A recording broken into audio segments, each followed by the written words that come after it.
Good morning to all મિત્રો, આજના લેક્ચરમાં આપણે noise, vibration and harshness and safety સબ્જેક્ટમાં chapter number 4 vibration measurement technique and control અંતર્ગત આજના ટોપિકમાં આપણે ટ્રાન્સડ્યુસરના જે અલગ અલગ પ્રકાર છે તેના વિશે ચર્ચા કરીશું. જેમાં લાસ્ટ લેક્ચરની અંદર આપણે જે 2-3 પ્રકારના જે ટ્રાન્સડ્યુસર જોઈ ગયા હતા એની અંદર કોન્ટેક્ટ ટાઈપ હતું, ડ્યુઅલ કોન્ટેક્ટ ટાઈપ હતું અને ઇમર્સન ટાઈપ ટ્રાન્સડ્યુસર વિશે જોઈ ગયા હતા. આ લેક્ચરમાં હવે આપણે ડ્યુઅલ કોન્ટેક્ટ ટાઈપની અંદર આગળ વધીએ અને તેની અંદર કોન્ટેક્ટ ટાઈપમાં જોઈશું ડિલે લાઇન ટ્રાન્સડ્યુસર વિશે. Delay line transducer provide the versatility with the variety of replaceable option. Delay line transducer જે છે તે અલગ અલગ પ્રકારના બદલી શકાય તેવી વર્સેટિલિટી જે છે, વેરાયટી જે છે તે પ્રદાન કરતું હોય છે અને તેના ઓપ્શન પણ તે આપતું હોય છે. Removable delay line, surface conforming membrane and protective wear cap option can make a single transducer effective for a wide range of application.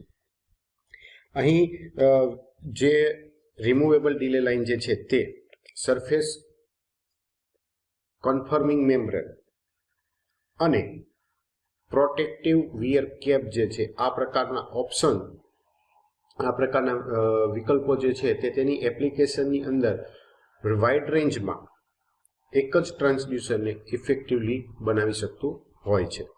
As the name imply, the primary function of delay line transducer is to introduce a time delay between the generation of the sound wave and arrive of any reflected wave. અહીં તેના નામ પ્રમાણે દર્શાવવામાં આવેલું છે કે જેમ કોઈ પણ એક ડિલે લાઇન જે છે કે જે ટ્રાન્સડ્યુસરની અંદર તેનું પ્રાઇમરી ફંક્શન કે જે સાઉન્ડ વેવ અને તેના કોઈ પણ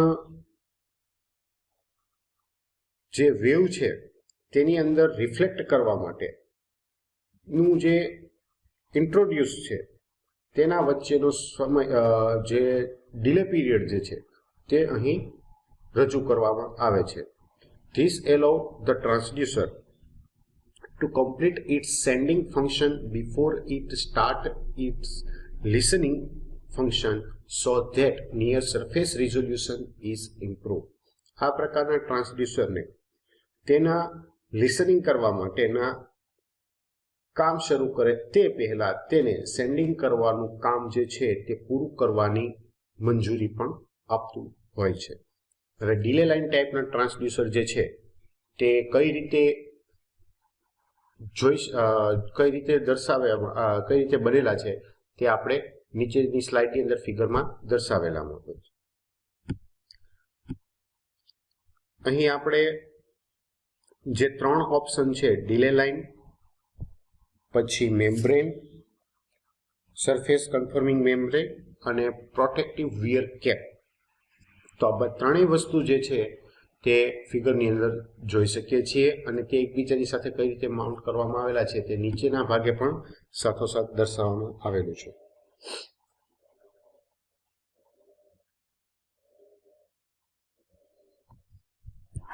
They are designed for use in applications such as high precision thickness gauging of thin material and determination check in composite material. આ પ્રકારના જે ટ્રાન્સડ્યુસર જે છે તે સરફેસની નજીકના જે રિઝોલ્યુશનની અંદર સુધારો કરતા હોય છે, તેની અંદર જે ચેન્જીસ હોય તો તે કરી શકતા હોય છે અને તે થિન મટીરિયલ માટે હાઈ પ્રિસાઇઝ કરેલી થિકનેસ અને તેની કમ્બાઇન્ડ મટીરિયલ જે છે, કમ્પોઝિટ મટીરિયલ, તો તેના ડિટર્મિનેશન માટે, તેને ચેક કરવા માટે ઉપયોગમાં લઈ શકાતા હોય છે અને તે રીતે તેની ડિઝાઇન પણ કરવામાં આવતી હોય છે. They are also useful in high temperature measurement application since the delay line provide some insulation to the piezoelectric element from the heat. અને તે ઉચ્ચ તાપમાનવાળા હાઈ ટેમ્પરેચરના મેઝરમેન્ટની એપ્લિકેશન હોય તો તેવા કિસ્સામાં પણ ઉપયોગી છે, કારણ કે તેની ડિલે લાઇન જે છે તે હીટને કારણે પીઝોઇલેક્ટ્રિક એલિમેન્ટ જે છે તેનાથી તેની ઇન્સ્યુલેશન છે તે પ્રોવાઈડ પણ કરતું હોય છે.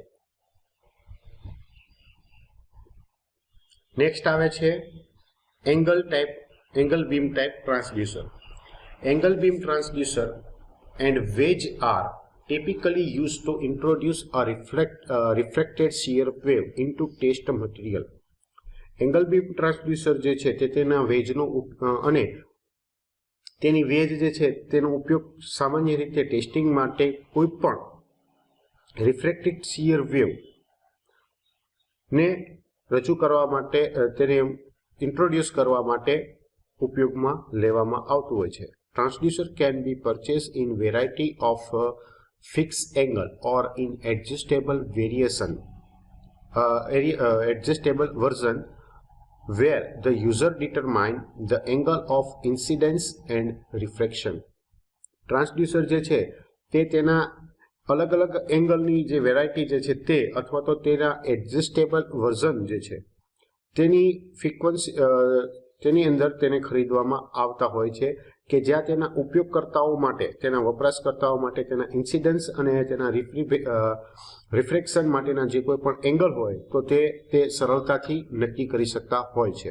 In the fix angle version the angle of refraction that is marked on the transducer is only accurate for a particular material which is usually steel. જ્યારે કોઈ પણ ટ્રાન્સડ્યુસરની અંદર ફિક્સ એંગલ વર્ઝનનો ઉપયોગ કરવામાં આવતો હોય તો તે ફિક્સ એંગલ વાળી વર્ઝનની અંદર તેના દરેક ખૂણા જે છે તો તેની ટ્રાન્સડ્યુસર ઉપર તેનું માર્કિંગ થતું હોય છે અને જે કોઈ ચોક્કસ મટીરિયલ છે તો તેની અંદર તે પરફેક્ટ હોય છે કે જે સામાન્ય રીતે સ્ટીલના હોય. The angle sound path allow the sound beam to be reflected from the back wall to improve the detectability of the flow in and around the welded area. જ્યારે વેલ્ડેડ એરિયા હોય અને તેની આજુબાજુના એરિયાની અંદર જો કોઈ પણ પ્રકારની ડિફેક્ટ હોય તો તેને સર્ચ કરી અને તેની અંદર જો કોઈ પણ ઇમ્પ્રુવ કરવું હોય તો તેના માટે એંગ્યુલર સાઉન્ડ બીમ જે છે તે તેની બેક વોલની અંદર રિફ્લેક્ટ કરવા માટેની મંજૂરી આપતું હોય. They are also used to generate the surface wave for use in detecting defect on the surface of component. કમ્પોનન્ટની કોઈ પણ સપાટી ઉપર જો કોઈ પણ પ્રકારની ડિફેક્ટ હોય તો તેને શોધવા માટે તેની સરફેસ વેવ જે છે તે પેદા કરવા માટે પણ એંગલ બીમ પ્રકારના ટ્રાન્સડ્યુસર જે છે તે ઉપયોગમાં લેવામાં આવતા હોય છે. હવે નેક્સ્ટ ફિગર જે છે તે એંગલ ટાઈપની ટ્રાન્સડ્યુસર કઈ રીતે મેઝરમેન્ટ માટે ઉપયોગમાં લેવામાં આવે છે તે અહીં આકૃતિમાં બતાવવામાં આવેલું છે.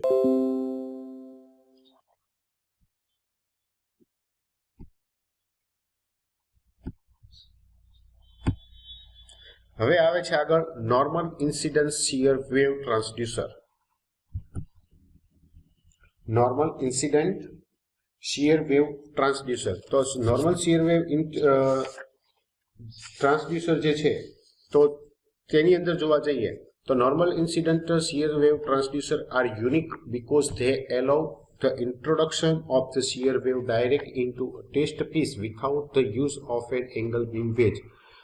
Normal incident shear wave transducer જે છે તે એક અલગ જ પ્રકારના છે, યુનિક ટાઈપના છે, કારણ કે આ પ્રકારના ટ્રાન્સડ્યુસર જે છે તે એંગલ બીમ વેજના ઉપયોગ કર્યા વિના ડાયરેક્ટ ટેસ્ટના પીસની અંદર જે શિયર વેવ જે છે તેને તે ઇન્ટ્રોડ્યુસ કરવાની મંજૂરી આપતા હોય છે.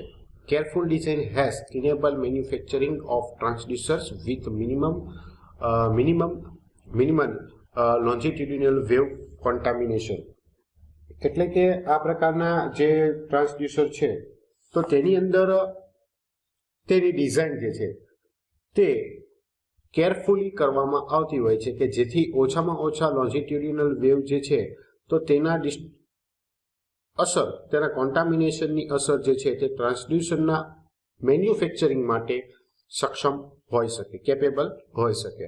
The ratio of longitudinal to shear wave component is generally below 30 decibel, -30 decibel. આ પ્રકારના જે વેવ કમ્પોનન્ટ જે છે તો તેના માટે લોન્જિટ્યુડિનલ રેશિયો સામાન્ય રીતે 30 ડેસિબલ જેટલો હોય છે. નેક્સ્ટ આવે છે paint brush type transducer. The conversion of electrical pulses to mechanical vibration and the conversion of return mechanical vibration back into electrical energy is the basis for ultrasonic testing. Brush type transducer જે છે તેની અંદર paint brush ટ્રાન્સડ્યુસરનો ઉપયોગ જે છે તે પોળા એરિયાને scan કરવા માટે થતો હોય છે. Paint brush transducer are use to scan wide area. જે વાઇડ એરિયાની અંદર સ્કેનિંગ કરવું હોય તો તેના માટે પેઇન્ટ બ્રશ ટ્રાન્સડ્યુસરનો ઉપયોગ કરવામાં આવતો હોય છે. This long and narrow transducer are made up of an array of the small crystal that are carefully matched to minimize the variation in performance and maintain the uniform sensitivity over the entire area of transducer. આ પ્રકારના જે લાંબા અને narrow ટાઈપના long and narrow ટાઈપના transducer જે છે તે સ્મોલ સ્ફટિક એરેની મદદથી બનાવવામાં આવતા હોય છે કે જે તેના પરફોર્મન્સમાં વેરિએશન ઘટાડવા માટે અને ટ્રાન્સડ્યુસરના પૂરેપૂરા એરિયા ઉપર સમાન રીતે તેની સેન્સિટિવિટી જાળવવા માટે કેરફુલી મેચ થતા હોય. Paint brush transducer make it possible to scan a large area more rapidly for the discontinuity. Paint brush ટાઈપના ટ્રાન્સડ્યુસર જે છે તે જે ક્લોઝ કરેલા મોટા ભાગનો એરિયા હોય તો તેને સ્કેન કરવા માટે જરૂરી પોસિબિલિટી જે છે તે પૂરી પાડતું હોય છે. Smaller and more sensitive transducers are often then required to further define the detail of discontinuity. આ ઉપરાંત small and more sensitive transducer જે છે તે ઘણી વખત ડિસ્કન્ટિન્યુટી વાળી કોઈ ડિટેલ છે તેને ડિફાઇન કરવા માટે જરૂરી પણ બનતા હોય છે. તો મિત્રો આજના લેક્ચરને આપણે અહીં સુધી રાખીશું. નેક્સ્ટ લેક્ચરની અંદર આપણે પીઝો ઇલેક્ટ્રિક ટાઈપ ટ્રાન્સડ્યુસર અને તેની કેરેક્ટરિસ્ટિક કયા પ્રકારની છે તેના વિશે ચર્ચા કરીશું.